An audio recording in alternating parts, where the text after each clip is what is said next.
И когда говорят о некому руководить всем этим процессом, ну, слушайте, у нас огромное количество людей, которые просто находятся на периферии общественного сознания. То есть тот же самый Хабаровск.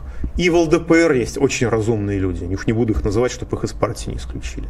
И в конце концов есть совершенно закаленные люди из губернаторского корпуса. Скажем, второй президент Ингушетии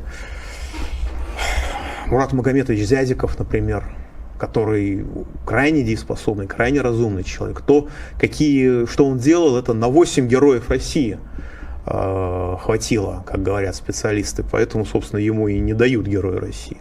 Что там слишком много сделано. Вот таких людей в России много. И тот, кто говорит, что как бы кадров нету, тот просто живет с плотно зажмуренными глазами. Слепо-глухонемые капитаны дальнего плавания могут быть идеальными мужьями, и то в неприличном анекдоте, но они будут очень плохими капитанами. Вы тут пишете муфтию, я не муфти, дорогие друзья, пожалуйста, учтите это. Пожалуйста, это учтите.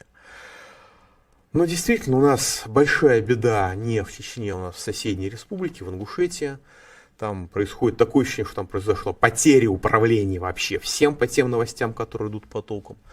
А слава Богу, что решение этой проблемы, или слава Аллаху, может быть, учитывая мусульманский менталитет, по-моему, лежит на поверхности.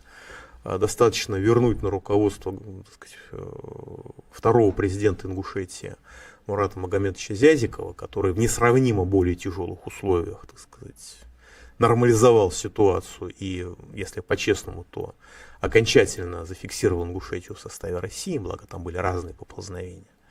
К нему есть некоторые претензии по поводу, так сказать, хозяйственной деятельности. Туда был вопрос не о хозяйственной деятельности, туда был вопрос о физическом выживании целого народа.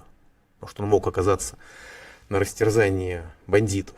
И сейчас, когда мы видим, в общем, хозяйственные проблемы, понятно, что с моей точки зрения Зязиков с этой проблемой, в общем, справится совершенно спокойно.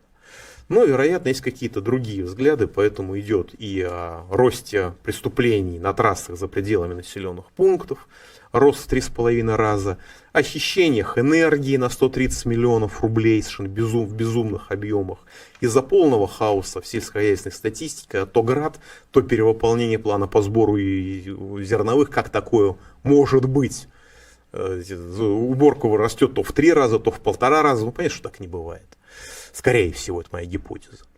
В общем, на этой оптимистической ноте, что решение есть, но его никто не будет делать, или, по крайней мере, не делает сейчас, мы завершаем до следующего понедельника. Счастливо!